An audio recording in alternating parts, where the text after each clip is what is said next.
Philadelphia here. We do have the governor of Pennsylvania speaking right now on the rebuilding of I-95. Let's listen right here on Live Now from Fox. Especially his wife, Cindy, and his 3 children, John, Jake, and Eden. I gave Cindy a hug this weekend and at the hospital, and I told her we are all praying for Lieutenant Wagner, all 13 million Pennsylvanians. We wish for him a full and speedy recovery. And I say to all of our law enforcement and first responders who are with us, thank you for your service every single day. We know you run toward danger when the rest run away, and we thank you for all that you do day in and day out for our Commonwealth and our country. Since I last provided an update on our progress and our expected timeline, the hard-working men and women of the Philadelphia building trades have continued their good work, making, as you can see behind me, significant progress toward reopening I-95. I wanted to return to the site today to provide another update on the work that's been completed so far and to talk about the next phases of construction that you and the public will see over the next several days. On Saturday, I talked about how crews here on the site were pouring that aggregate into the gap to build it up to the surface level of I-95. And as you can see behind us here, that work is now complete. And now we're moving forward in the next steps of this process. Right now, behind me, cranes are lifting the large outer barriers into place along the new roadway. Once that is complete, and we expect the east side to be complete tonight, then we'll add a layer of what's called modified subbase to hold those barriers in place. And then we'll begin on the west side tomorrow.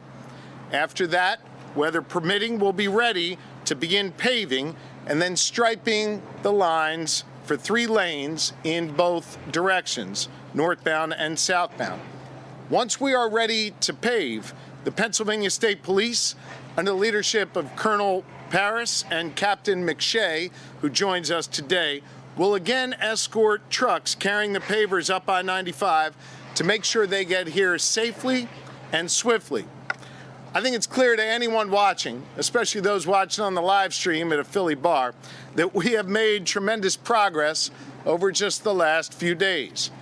Think about this. In 9 days, these folks behind me here have completed the demo, built the entire structure for the interim roadway, and begun installing these barriers.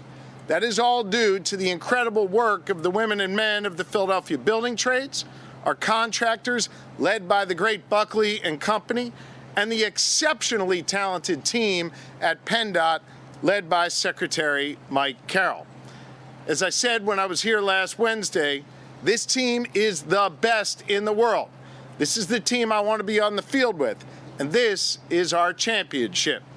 They build things safely, and they build them the right way, and they get the job done. And let me be clear, nothing gets in their way. This weekend, they worked through the pouring rain. Just yesterday, they worked through the scorching heat. They have worked literally around the clock, 24/7 in 12-hour shifts. And while so many Pennsylvanians were enjoying this holiday weekend, celebrating Father's Day with their families, these hard-working Philadelphia buildings tradesmen were out here on the job, working their tails off to get this road reopened as quickly as possible. And I want to say a special Happy Father's Day to every father who was working on the bridge this Sunday instead of being with their families. On Saturday, I flew over this site with President Biden, and then I announced with him and the mayor and others by my side that we would have traffic flowing again on I-95 within the next 2 weeks. Based on the tremendous progress that we have made over the last 72 hours and the time it takes to complete the remaining steps, I can confidently state right here, right now, the traffic will be flowing here on I-95 this weekend. This weekend.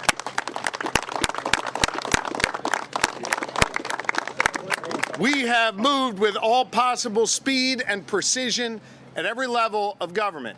Let me again thank the President of the United States, the Secretary of the Department of Transportation, and all of our federal partners who have spared no resource to help us get this done.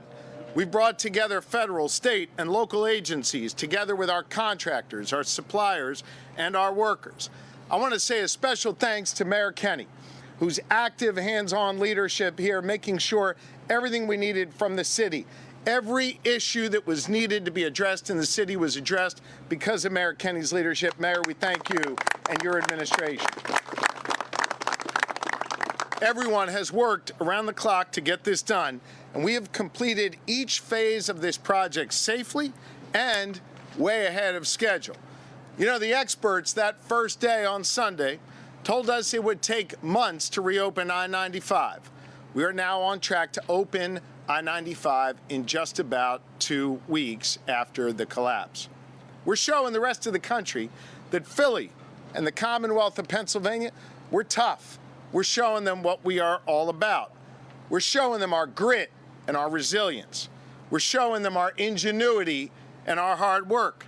This is what it looks like when we all work together. This is what it looks like when government comes together to get the job done for the good people of our city and our Commonwealth. This is what it looks like when cops and construction workers work together. This is what it looks like when the ingenuity of Delco meets the grit of Philly and we work together to get it done. This is what it looks like when we all come together. When we're tested and when the eyes of the nation were on this site right here in Northeast Philly, we all rose to the occasion together. And we showed that we can do big things again here in this city and in the Commonwealth of Pennsylvania. And this section of I-95 behind me is proof of that. This weekend, you'll have less time in traffic and more time with family and friends. This weekend, our struggling local businesses here will hopefully be filled again with great patrons ready to enjoy their food and their beer and all the services they provide. This weekend, our commuters will finally be able to set their Monday morning alarm clocks back to the regular time because they won't have to spend extra time in detours. And this weekend, Secretary Mike Carroll will finally leave his temporary digs inside that truck and go home for a very well-earned rest. And with that, it is my pleasure to introduce our great Secretary of PennDOT, Secretary Mike Carroll. Secretary. Good afternoon, everyone. I'll take a minute today to answer what I see on the internet and in social media, questions relative to the recycled glass aggregate. I think it's important for folks to know that that glass aggregate is not new. It's been used in Pennsylvania for 7 or 8 years, underneath I-95 in various sections already. Beyond Pennsylvania, that glass aggregate is used in Maine, Rhode Island, New Jersey, Virginia, and as far away as Arizona. Those states, like Pennsylvania, recognize the quality of the product and its uses in certain applications like this. In fact, in Rhode Island, the application there was to a depth greater than what's behind me. And I'll offer this as well. Each one of those panels that are being raised and set on that structure weigh about 13,000 pounds. A vehicle, traditional sedan, about 3,000 pounds. The totality of the weight from the barriers will be about 400,000 pounds, far in excess of any truck that will traverse the new structure. I have 100% confidence in its ability to withstand the traffic that's on that facility once we open it, and I know that, like these other states, it will work just fine in Pennsylvania as it has for the years that we've been using it. We have wonderful aggregate choices in Pennsylvania. There are traditional aggregate options that we use. In this application, because of the unique circumstances, this was the right product. It's safe, it's sound. You're watching live now from Fox. Some of you will be seeing a quick 2-minute break. Stay right here with us. Had a chance to witness their wonderful, skillful talents. I'm thankful to the Philadelphia Fire Department and Police Department, the Office of Emergency Management.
project. And again, Governor, I'm glad you're here.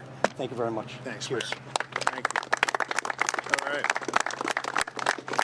With that, we're happy to take a few questions. Rosemary? Can you pinpoint whether it's Saturday or Sunday or to be determined? It'll be this weekend. The paving is going to require about a 12-hour sort of window of weather. And so depending upon when we get that started, we'll be able to give you a more precise time this weekend, but we're confident we'll hit this weekend. Governor, can you talk about, this is obviously a temporary fix. Can you talk about a more permanent fix, what the timeline of that is going to be? PennDOT's already working on that. We're going to have 3 lanes north, 3 lanes south. Traffic's going to be flowing. While that's happening, we'll be rebuilding the bridge from the outside in. There'll be no disruption to traffic. There'll always be 6 lanes moving during that process. We'll be able to give you an updated timeline on that as soon as that process begins. What about the exit to 95 at Coppin? That's closed. Ridge Street is closed. We'll get that all reopened when the process is done. Tom, did you have a question? You're doing a great job. You're doing a great job. Thanks, brother. From the 26th Ward, 16th Division, all the way from South Village. Thank you. You're doing a great job. Thank you. Thank you. And we're up here too. Let me tell you something. You're doing a great job. These guys are doing a great job behind me. They're the ones. Great job. Thank you. Governor, can you say when the construction from the outside in is going to begin? We're going to give you. We're going to. And we love Kenny too. We love Kenny too. And we love the troopers. As soon as we get this reopened, then we'll be happy to give you a timeline on the permanent bridge fix. Governor, do you have an update on the cost of all this? I heard Administrator Batten tell a Senate committee last week that $3 million they gave was about a 10% down payment, so that would be about $30 million. Let me give a kind of 40,000 foot, and then the Secretary can correct anything I say wrong. Administrator Batten estimated it's between $25 and $30 million. And the bottom line is the federal government, through the President, Administrator Batt, Secretary Buttigieg, have made clear they would cover the full cost. As soon as we have a full cost, we'll be happy to share that with you, or our federal partner as well. Governor, I think everyone is surprised and pleasantly about the lightning speed this happened. What I keep hearing online, maybe you have as well, is why can't this happen with every project? Are there any lessons learned about how fast it can go and the speed of this on other projects? I guess the first thing I'd say, and I push back on you with the utmost respect, the fact that you're surprised, and again, I mean this respectfully, I'm not trying to give you a hard time, the fact that you're surprised and that others have said they're surprised, I think speaks to the fact that we haven't always had a can-do attitude around here.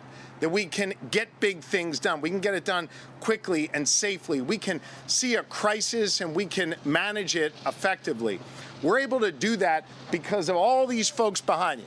From our first responders and fire who got the fire out right away and secured the location, to our police who worked to make sure no one other than the truck driver was injured or lost their life, to these building trades folks led by Ryan Boyer who said, we're going to go out there and get this done. This is a can-do town, and I'm a governor who believes we can get big things done again. We are going to make sure that we change that attitude of people being surprised to folks expecting excellence from us, because people behind me, they're excellent, and they're always up to the task. Shapiro, what can you tell us about communications with the driver, Nate Moody's family, and the trucking company? Can I ask you to repeat that? I said it hard. About communications between you, your office, and Nate Moody's family, the driver, and the trucking company? I think that's something for the state police to comment on, and I'm not sure they're prepared to do that at this time. Obviously, there's an investigation underway at the state police and with our federal partners. As the mayor indicated, I think a couple days ago when we spoke together, I think he speaks for all of us. Our hearts go out to the family. We send them our well wishes, and we're praying for all of them. Process that has to get done to open the Coppin Avenue exit? Yes. You know, you asked that question over there, then you moved. You're going to get the same answer, man. Anybody else? Go ahead. Mayor Kenny, quick question. I know the Commerce Department had gone to some of the businesses that have been impacted. The governor mentioned those businesses getting people back in. Does the city have any plans to help those businesses financially that have been impacted by the closure? Well, the Finance Department, along with the Office of Commerce, are working on trying to figure out a plan. We haven't concluded it yet, but we're working on it. We recognize the pain that they're going through. We're going to try to do our best to address it. Is there money available for that? The Finance Department and Commerce are working on it now to try to identify what resources we might have available left over from other pots of money, and they're working on it. I'm very confident they'll find something. You referenced this moment ago. If I may, just hang on 1 second. I just want to, I'll come to your question 1 second, Rosemary. I want to add to this. PEMA, the Pennsylvania Emergency Management Authority, under the leadership of Randy Padfield, has also been working with the city to document the loss for these businesses. And if it rises to a certain level, they may qualify for some federal assistance. So we're in the process of working in concert with the city on that. I'm sorry, Rosemary. On a much later note, you touched on this. The live stream is being viewed in bars across Philadelphia. Are you surprised by that? Has this become something of a sport? I think, look, there's a sense of civic pride, I feel. Folks are cheering for us. They're cheering for these folks that work with Ryan Boyer and the rest of the Philly building trades every day. I'm proud that they're getting to see what I know about these guys, that they are the most excellent workers in the nation and that they bust their asses for us every single day to build our infrastructure. And so I'm excited that the public is seeing that. I must confess, I'm completely addicted to the live stream. I have it up on my phone, my iPad when I'm in the truck. I look at it first thing in the morning, at night. I'm constantly texting Boyer. There was one moment early on where the dump truck pulled away because it was full. The loader picked up a load of rebar, started turning around. I'm in my office in Harrisburg, in the governor's office, and I'm screaming at the television because there's no dump truck there. They're about to dump the rebar on the ground, and then just like a perfect, I don't know, like synchronized swim match or something, I don't know, it pulls up the dump truck, they load the rebar in, and they take it away. These guys know what they're doing. It is amazing for the public to see. I've loved watching it. It pumps me up, and it should pump up all of us to know that these guys are out there doing this hard work every day. I'm proud of the civic pride people feel, and I feel it too. Last one right here. This is obviously not the first crisis we've dealt with this year, let alone the past few weeks and few months. I guess, how is everyone able to keep the energy up? And I was wondering, with the recent events we've dealt with in Philly, has this affected how you guys respond to future crises? I think everybody here is a professional. We all have a job to do, from me and the mayor to Boyer and the tradespeople who are out doing the work to the secretary. One of the things that we've all focused on here is recognizing each and every one of us has a job to do, and we've all gone out and executed. I'm a believer in my administration. I think we've infused this through our leadership team, and you can see it, Mayor Kenny's team and everybody here. No drama. Absolutely no drama, no emotion, focus on doing the job. Everybody performs their task, and you see the effect of that. Everybody coming together, doing their job, and we're going to have this road reopened this weekend. Thank you all very, very much. Good.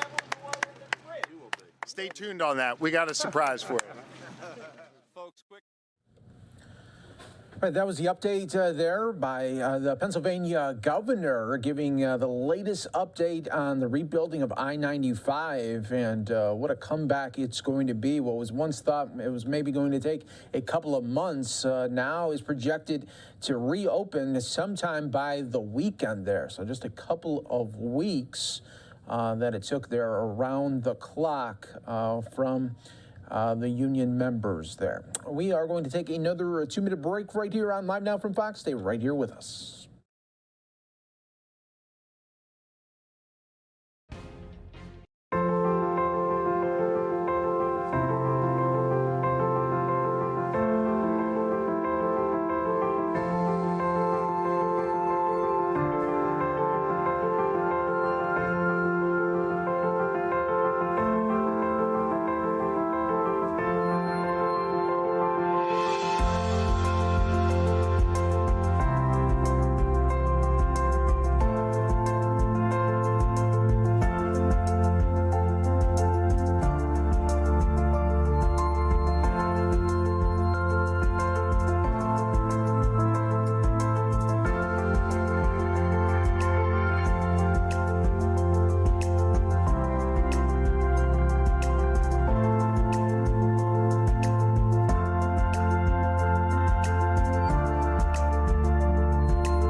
as we continue to bring you some of the day's biggest stories, and that is exactly what we're going to do here next, is take you out to the United States Coast Guard, where earlier today they gave their latest update on the search of for the Titanic tourist sub, where 5 people still missing right now, and we are going to listen to the latest update right here on Live Now from Fox.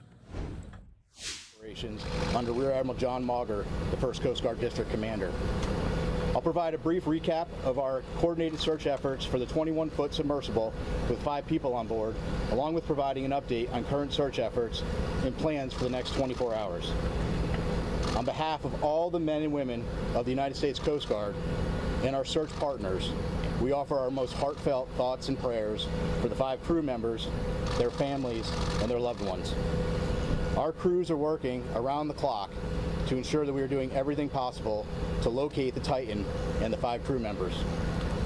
Yesterday, we stood up a unified command consisting of expertise from the United States Coast Guard, the United States Navy, Canadian Armed Forces and Coast Guard, and the Titan's parent company, Ocean Gate Expedition. This is a complex search effort which requires multiple agencies with subject matter expertise and specialized equipment.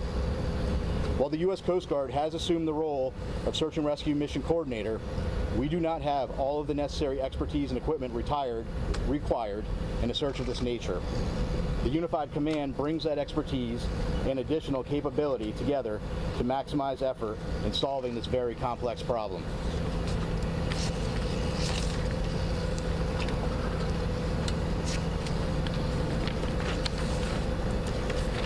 And we're out of order here. As a recap, on Sunday, the Coordination Command Center in Boston received a report from the Canadian expedition vessel Polar Prince of an overdue 21-foot submarine Titan with 5 people on board. The Titan was attempting to dive on the wreck of the Titanic approximately 900 miles east of Cape Cod and 400 miles south of St. John's, Newfoundland. Approximately 1 hour and 45 minutes into the scheduled dive, the Polar Prince lost all communication with the Titan. The Polar Prince conducted an initial search and then requested Coast Guard assistance. The U.S. Coast Guard in Boston assumed the responsibility of Search and Rescue Mission Coordinator and immediately launched search assets. Since Sunday, the Coast Guard has coordinated search efforts with the U.S. and Canadian Coast Guard, Air National Guard aircraft, and the Polar Prince, which has searched a combined 7,600 square miles, an area larger than the state of Connecticut. These search efforts have focused on both surface, with C-130 aircraft searching by sight and with radar, and subsurface, with P-3 aircraft were able to drop and monitor sonar buoys. To date, those search efforts have not yielded any results. Search efforts have continued through last night and today. Today, the vessel Deep Energy, a 194-meter pipe-laying vessel, arrived on scene with underwater ROV capability. They have rendezvoused with the vessel Polar Prince and commenced an ROV dive at the last known of the position of the Titan and the approximate position of the Titanic wreck. That operation is currently ongoing. Additionally, a Canadian P-3 aircraft is currently conducting a 6-hour search of the area, and several C-130 aircraft and another P-3 are scheduled to fly this afternoon and this evening. The Canadian Coast Guard cutter, or vessel, John Cabot, is scheduled to arrive later this evening, and several other Canadian Coast Guard vessels and the Coast Guard cutter Sycamore are en route. Additionally, the U.S. Coast Guard has the U.S. Navy's SUPSAL, Supervisor of Salvage and Diving Command, is working with U.S. Transportation Command to bring additional assets to the search area. These more capable assets will be staged out of St. John's for further transport to the search area. There are also several private vessels, research vessels with ROV capabilities that are making preparations to join the efforts. So I want to reiterate, this is a very complex search, and the unified team is working around the clock to bring all available assets and expertise to bear as quickly as possible in an effort to solve this very complex problem. We'll continue to provide updates as they become available. And again, our thoughts and prayers are with the crew and the families and their loved ones. We will provide unwavering effort as we continue the search, and I think at this time we'll open it up and take a few questions. Can you explain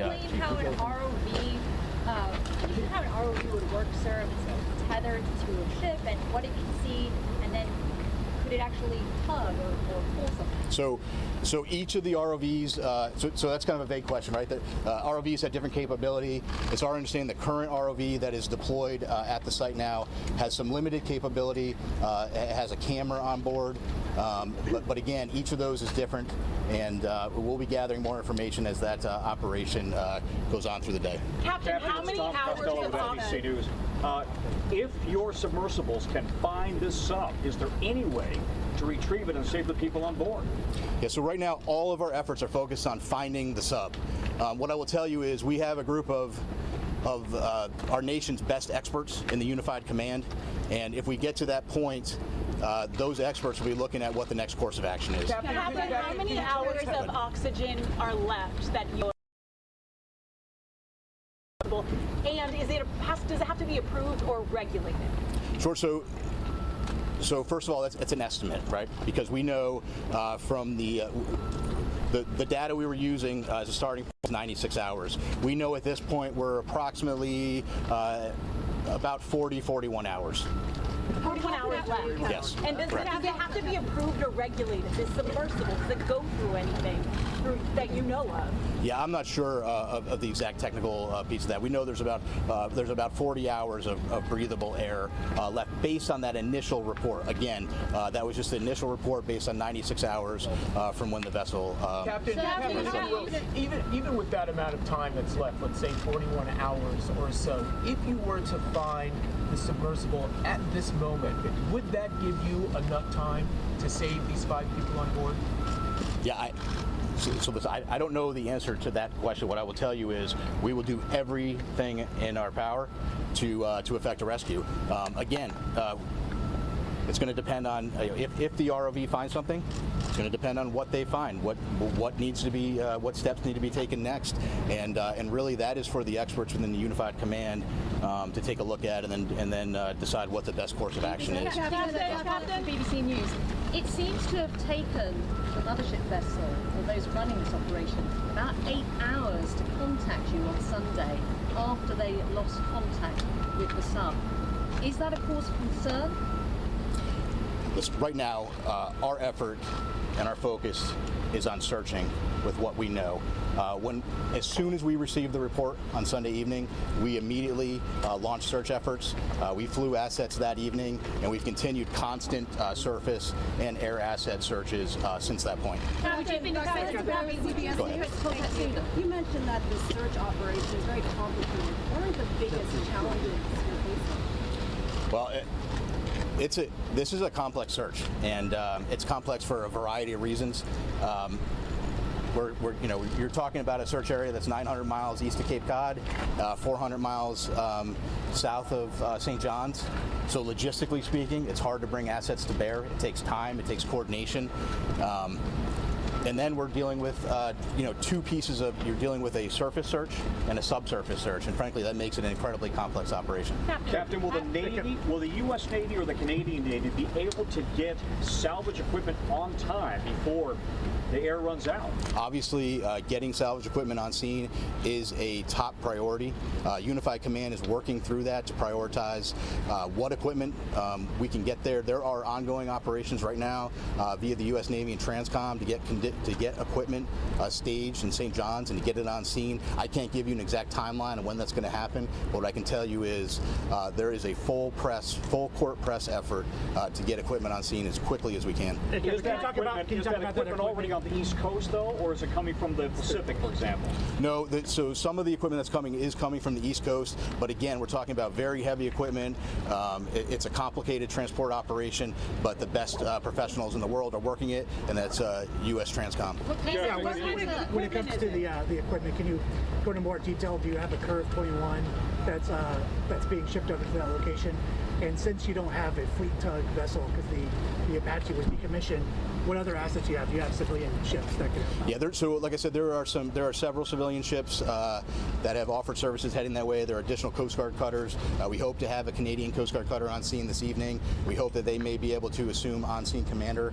Polar Prince has been doing a great job with those duties, but if we could take some of that from them, that would be good. But your question about specific equipment, I'm going to get into talking about specific equipment. Frankly, I'm not an expert on what that equipment is, but again, I can tell you we have experts in the Unified Command that are going through that, prioritizing what we need, and then how we get it on scene. Can you tell us about the personnel from Boston? How many people from here are out there, and also what equipment? From Boston specifically? Yeah, from Boston. So Boston, where Boston plays a role is the command center, the rescue and coordination center is here in Boston. The aircraft that are coming in are coming from different locations, but the command structure is being worked out of Boston. And I think we have time for two more questions. In all your years of experience, just how unique is this? Has the Coast Guard ever had to deal with anything like this? Well, I don't want to speak about if the Coast Guard has ever. I would tell you it's a unique operation, it's a challenging operation, but right now we're focused on. Some of you will be seeing a 2-minute break right here on Live Now from Fox. As hard as we can and getting the assets out there as quickly as we can. And so these private companies, the other assets that are rushing to the area.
Mission. So the pilots, the air crews, all of the ships, those are based out of different areas. So our pilots, air crews are out of Elizabeth City, North Carolina. The Coast Guard cutter Sycamore, I believe, is out of Newport, Rhode Island, but they were operating already in the Arctic. So there are a number of people that are here working in that staff element, but are not physically located out in the search area, if that makes sense. Command and control. It is, yes. Does Ocean Gate have another submersible that they could try to send down there? I don't know. It sounds like, for the most part, the staging area is moving to St. John's. So I believe, yeah, a lot of it into St. John, Newfoundland, right? Yes. Yeah. That's so. Our aircraft, the C-130 aircraft, they're based out of there as well. So I know there is a number of pieces going out there. Logistically, it's easier as opposed to from here. You talked about Transcom organizing the different assets available. I asked Transcom, and they kicked it over to you guys. Okay. So can you give a little bit more clarity on what kind of assets you have put in the water? I specifically asked about the Curve 21, but you didn't say anything about it. Is there one on the way? I don't know. I don't know the answer to that. So I know a lot of those questions were unanswered on there, and it's a lot of it's because we're not the right agency to be asking that. I know as in the command, we should be to be the one to give the answer to you, but we want you guys to hear it from the subject matter experts. Right. So that's our next plan. Is what we want to do is give an opportunity for you all to get all of the subject matter experts we can into one location to kind of get those questions answered. To give you kind of the best thing we can do. Do you anticipate in those 40 hours when that becomes a recovery mission, if you choose to do a recovery mission? Is that your plan? When those 40 hours are up that I gave for the estimate, is that the moment you shift from a search and rescue to a recovery operation, if you choose to do a recovery operation? given the difficulties? I think it really depends on a number of factors. So anything that could change between now and then, as far as information response, things like that could change that. So it's not a hard and fast, timer's up, time to transition. There's a lot of factors that go into it that could extend something like that. Excuse me, what role does the oxygen amount of those factors in? With 40 hours of oxygen left, when would you then transition from a search and rescue to a search and recovery? I don't know an answer to that. That's definitely outside, but we can try to get back to, as we transition through that phase, we'll have better answers for that. Is there information about the conditions out there? Like what exactly is the Coast Guard facing? So the weather-wise, yep. So actually I have, I believe the weather on scene today was 5 to 6 foot seas. What does that mean? So sorry, like wave? So wave height, 5 to 6 feet. I believe it was 15 knot winds. Visibility was very foggy yesterday with very little nose visibility, but was increasing today, and they were expecting much better conditions from an aerial search perspective. So there was very waves today. Yes. But it's cleared in terms of visibility. Yes. High winds persist, or? It was 15 knot winds. So in terms, it's